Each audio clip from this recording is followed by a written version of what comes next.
It is absolutely fascinating watching you fish, actually, because what comes to my mind is something I read that I think it might have been Chris Ogborn many, many years ago, wrote about a retrieve. He called it FTA, fool them about. And what he meant by that was actually varying the speed of the retrieve throughout the cast.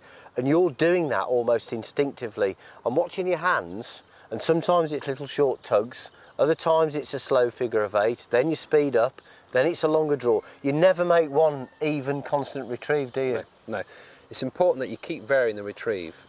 Keep the fly different movements. A short, sharp burst of a pull like that will entice the fish to grab it. So kitten and mouse scenario. The mouse sits still, the fish will sit still behind it. You suddenly move it, it will make a swipe. Exactly the same with a trout. Keep the fly moving at different speeds. A short, sharp pull, a stop, a sudden pause allows that fly just to start dropping. It's natural food, the pellet. When it's pellet fed, the pellets drop through the layers. Yes. And again, it's that trigger. My natural food does that, or my pellet food does that.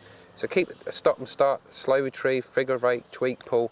Many anglers go through what I call the robot. And you pointed it out, they just keep doing the same monotonous, long, slow pull, long, slow. That will catch fish. But if you want to catch more fish, FTA, fool them about. Now, what I'd like you to do now, Ian, if you will, is this all-important killer lift. I know you're quite keen to change flies, because I've already picked up the fact that you like to keep changing flies until you contact fish.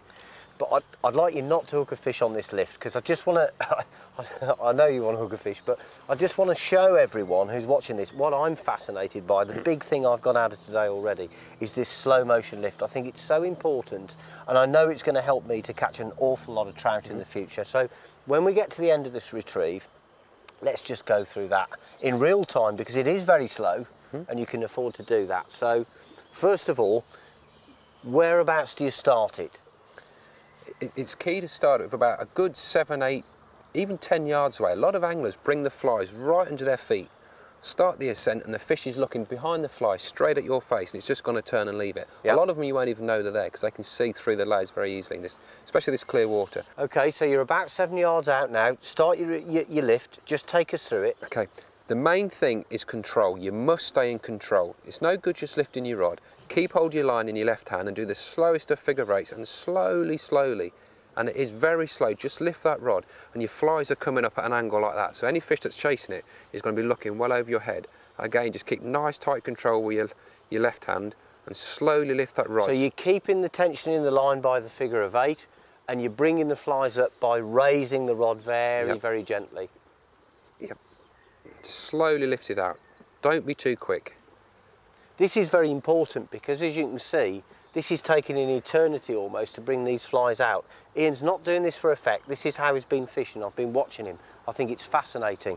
And, you know, every now and again you see something that really has an impact.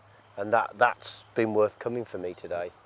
You know, regardless of the filming, it's something that I'll use, and I know it will make a big difference to my fishing, because it's so common sense when you think about it. Yeah. And as a fisherman, I can see immediately why you do it. Yep. But thinking about it and recognising it's one thing, but actually doing it is another.